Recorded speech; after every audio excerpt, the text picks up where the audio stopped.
বলে ফেসবুক গুরু জীবনে দুঃখ ভুলে যাও, আবার নিজেই স্ট্যাটাস দেয় ফিলিং ব্রোকেন সামহাউ। জ্ঞান বিক্রি করে অভিজ্ঞতা ছড়ায়, ব্যর্থতার গল্প লুকিয়ে সাফল্যের ঢেউ দেখায়। বলে নিজেকে ভালোবাসো আর সামনে আগাও, অথচ কমেন্ট না পাইলে গুরু পরে নিজেই বলে আগুন লাগাও।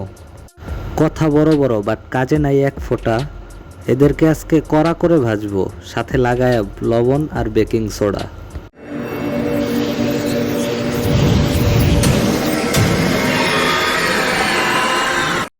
হ্যালো ভাই সাব, আসসালামু আলাইকুম and welcome to master gaming. তো কী অবস্থা সবার? আশা করি সবাই ভালো আছো। আর আজকে আমি হাজির হয়েছি কিছু ফেসবুকের কীট পতঙ্গরে নিয়ে, কিছু ফেসবুক গুরুরে নিয়ে। তো চলো বেশি বকবক না করে ভিডিও শুরু করি। বাংলাদেশে এখন নতুন আর কমন একটা প্রজাতি হইল ফেসবুক গুরু। এরা এমন মানুষ যারা সকালে উঠাই ফেসবুক খুলে আর ভাবে যেইভাবেই হোক আজকে আমি জাতিরে বাঁচাই ছাড়মু, অথচ এদের জন্যই জাতি আজকে আধামরা। এরা বই লেখে না, স্ট্যাটাস দেয়, আর লেকচার দেয় না, রিলস বানায়, আর লাইফ কোচ না হয়েও লাইফের কোচিং সেন্টার খুলে বসে। এই গ্রুপের প্রথম লাইনেই আছে লাইফ কোচ গুরু। এরা বলে তুমি চাইলেই পারবা। ভাই আমি চাইছি গতকাল 5টা আলুরে ভাজি বানাইতে, কিন্তু গ্যাস শেষ হয়ে গেছে বলে পারি নাই। তো এইখানে আমার চাওয়াতেও কোনো লাভ হয় নাই। আর এদের এইটা বুঝাইব কে? সব বিষয় চাইলেই উপায় হয় না, কিছু কিছু বিষয় কপালেও থাকতে হয়। তারা বলে নিজেকে মোটিভেট করো। আমি করলাম, নিজেরে কইলাম তুই পারবি, তারপর নিজেই জবাব দিল না ভাই এখন ঘুমাই। আর এদের ফেভারিট একটা লাইন হইতেছে সকালে উঠে সূর্যকে সালাম দাও, তাহলে দিন ভালো যাবে। ভাই সাহ, লাইক সিরিয়াসলি? ভাই এখন সূর্যও গইতেছে, এই মালটা আবার কে রে ভাই? এর পরের লাইনেই আছে মোটিভেশনাল গুরু, যারা নিজেই ডিপ্রেসিড। এদের লেকচার যদি ভুল করেও শোনো তাহলে তুমি ভাবতে বাধ্য হবা, সালা আমি বাংলাদেশে জন্মাইলাম কেন? আমার যে ট্যালেন্ট, আমার তো কমসে কম আমেরিকার প্রেসিডেন্ট হওয়ার দরকার ছিল। ভিডিওতে এদের কথার ঠিক নাই। এক ভিডিওতে কইব তুমি কোনো কাজে ব্যর্থ হইছো, সেটা বাদ দিয়ে দাও, সেটা তোমার জন্য না। আবার আরেক ভিডিওতে কইব জীবনে একবার ফেল মানেই শেষ না। না ঠিকই আছে, ঠিকই কইছে, কারণ দ্বিতীয়বারও ফেল করার চান্স তো আছেই। এদের ঠিক পরেই আছে ব্যবসা গুরু। এরা হইতেছে সেই প্রজাতি যাদের নিজেদেরই কাজ নাই। এরা বাপের হোটেলে খায় আর ঘুমায়, আর ফেসবুকে আইসা সাধারণ পাবলিকরে চুতিয়া বানায়। এরা ভিডিওতে কয় সফল হইতে চাইলে ঘুম কমাও, কাজ বাড়াও। ভাই আমি ঘুম কমাইছি, কিন্তু কারেন্ট তো গেল, এখন কাজ কেমনে করবো? এরা শিখায় স্মার্ট ইনভেস্ট করো। আমি করলাম ডেটা প্যাকে, ফলাফল নেট শেষ, মন শেষ, মোটিভেশন শেষ, শালা জীবনটাই শেষ। এরপর যেই মালটা আছে সেটা হইতেছে রিলস গুরু। এরা হইতেছে সেই সব টিকটকার যারা বলে এই সাউন্ড দিয়ে ভিডিও বানাও, এই মিউজিক ব্যাকগ্রাউন্ডে লাগাও, তোমার ভিডিওতে 1 মিলিয়ন ভিউ গ্যারেন্টি।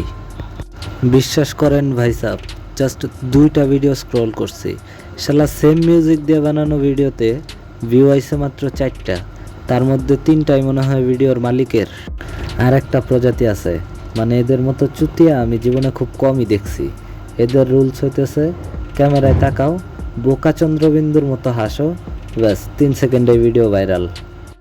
ভাই সাহ, মানে এদের ব্রেন যে কই আছে এরা নিজেরাও জানে না। এই মাদারবোর্ডগুলা আসলে ব্রেন ছাড়া মানুষরা আর কি কমু।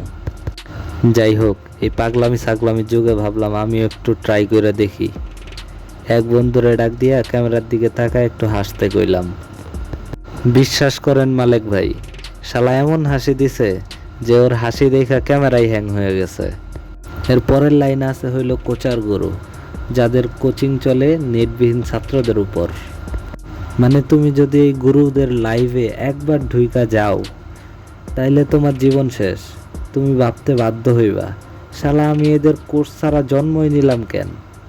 আচ্ছা ঠিক আছে, জন্ম নিয়ে নিছি, একটা ভুল হয়ে গেছে, ঠিক আছে, বাট এদের কোর্স না কিনা আমি এখনো বাচ্চা আছি কেন? এদের কথা হইল তুমি যদি আমার কোর্স না নাও তাইলে তুমি সারা জীবনই ব্যর্থ থাকবা। মানে ভাই সাব কুছবি। আচ্ছা ঠিক আছে, তাইলে আমি এদের নিয়ে কিছু কই। দেখ ভাই, আমি যদি তোদের কোর্সে ভর্তি হই তাইলে আমি ব্যর্থ থাকবো কিনা জানি না, কিন্তু আমার পকেট যে ব্যর্থ হইব এটা নিশ্চিত। আর এদের একটা ক্লাসিক লাইন আছে, আমার কোর্সে ভর্তি হইলে 30 দিনের মধ্যে পরিবর্তন দেখবা। আমি গিয়া ভর্তি হইলাম, 30 দিন পর দেখি সত্যি সত্যি আমার ব্যালেন্সের বড়সড় একটা পরিবর্তন হয়েছে। এর পরের লাইনে যারা আছে তারা একটু সিনিয়র, এদেরকে বলা যায় ফেসবুক মিমস গুরু, যারা মিম দিয়া দুনিয়া বদলাইতে চায়। এরা এখন পলিটিশিয়ানের থেকেও বেশি শক্তিশালী, কারণ এরা বলে একটা মিমই পারে মানুষের চিন্তা ভাবনা বদলাইতে। আরে ভাই, একটা মিম তো চিন্তা ভাবনা না, আমার বন্ধুর পুরা জীবনটাই বদলাইয়া দিছে। বন্ধুর ঘুম কায়রা নিয়ে জীবনটা ওলট পালট কইরা দিছে। এখন বন্ধু আমার গান জানিয়া বইয়া গগন সাকিবের গান শুনে। এটা আমার একদম পার্সোনাল লাইন। এর পরের লাইন আছে ইমোজি গুরু। শালা এরা ইমোজি দিয়া ভবিষ্যৎবাণী কইরা দেয়।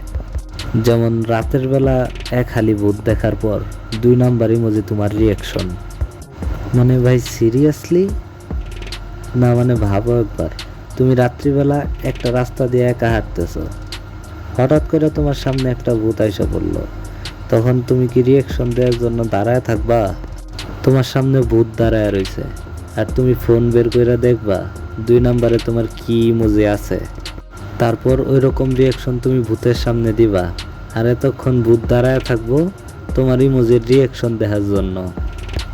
বাহ বাইন মাস, বাহ। ভূতেরা এখন ইমোজি চিনে, রিয়াকশন দেখে, ভাবা যায় বাংলাদেশের ভূতও কতটা স্মার্ট হয়ে গেল। এরকম আরও কিছু চুতিয়া আছে, যেমন আম্মু আজকে তোর বিয়ে, ইমোজি 147। বর্তমানে তোমার চেহারার অবস্থা, কিবোর্ডের প্রথম ইমোজি। একটা কথা বলি ভাই সাব, যারা প্রতিদিন বলে নেভার গিভ আপ, তারা নিজেরাই ভিডিওতে 2টা ডিসলাইক দেখলে ভিডিও ডিলিট করে ফেলে। এদের চক্করে পড়ছো তো মরছো। ভাই এখনকার ফেসবুক গুরুদের থেকে শিক্ষা নিতে পারো, কিন্তু বিশ্বাস করে কোনো কাজ করো না, কারণ এই গুরুরা শেখায় কেমনে ভাইরাল হওয়া যায়, কিন্তু কেউ শেখায় না বাস্তব জীবন কেমনে ঠিক রাখা যায়। তাই আমি বলি কি ভাই সাহেব, পরামর্শ নিতে পারো কিন্তু বুদ্ধি হারাইও না। আর যদি গুরুর কথা শুনে কোনো ভুল করো তাইলে একটা কথা মনে রাখবা, ভাইরাল না হইলেও মানুষ হওয়াটাই সব থেকে বড় সাফল্য। তো ভাই সাহেব আজকের মতো এই পর্যন্তই। ভিডিওটাতে একটা লাইক করে দিও, ভিডিওটা কেমন লাগছে কমেন্টে জানাইতে ভুলো না। আর হ্যাঁ, শেয়ার তো অবশ্যই করবা, because sharing is caring brother. আর চ্যানেলটাকে সাবস্ক্রাইব করে দিও। দেখা হবে নতুন কোনো ভিডিওতে, সেই পর্যন্ত সবাই ভালো থাকো, সুস্থ থাকো, খোদা হাফেজ।